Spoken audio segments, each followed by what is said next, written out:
Hello everyone. Today I'll be discussing about investment and investment objectives. An investment is basically referred to as a process of sacrificing, the spending right now to for a better benefit in the later duration of time. So investment basically, has some objectives like sacrificing the current usage of funds or money for a later better benefits. So if you look at the objectives of investments, investments are categorized by different objectives. The first objective is return. The second objective is risk. The third objective is liquidity. Fourth objective is the time horizon or the duration. The fifth objective is hedge against inflation.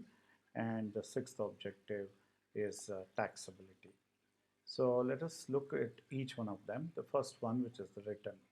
So return is basically given as the amount of the money or the rate of change of the from period one to period two.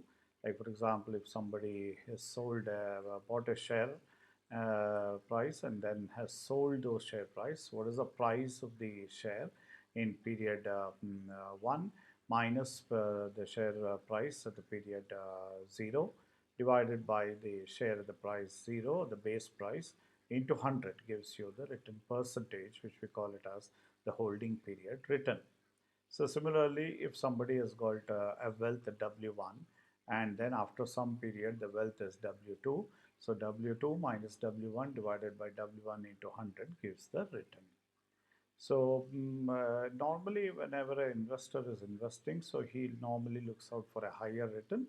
So it depends on what kind of investments the investor is doing, whether he is doing on equity or he is doing on debt or whatever. The return varies from the asset, the financial asset to another asset.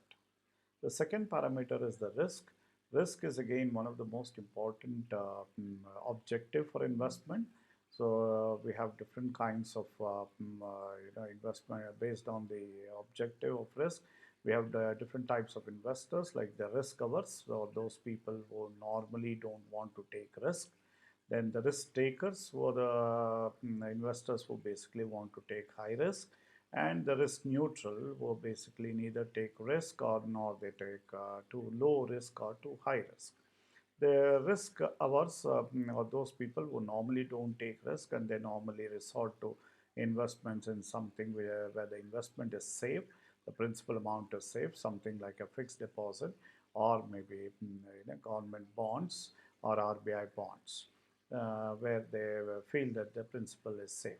The risk takers are basically those investors who want to take high risk at the same time they want to have a high return. So people who normally invest in stock markets so will be looking at a very high risk.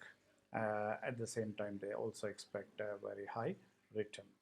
So the third objective is duration. So based on the duration, the investors might be classified as a short-term investor, the long-term investor, and the medium-term investors, based on whether they are looking out for a time frame which is maybe less than a month or 2 3 months or maybe more than a year.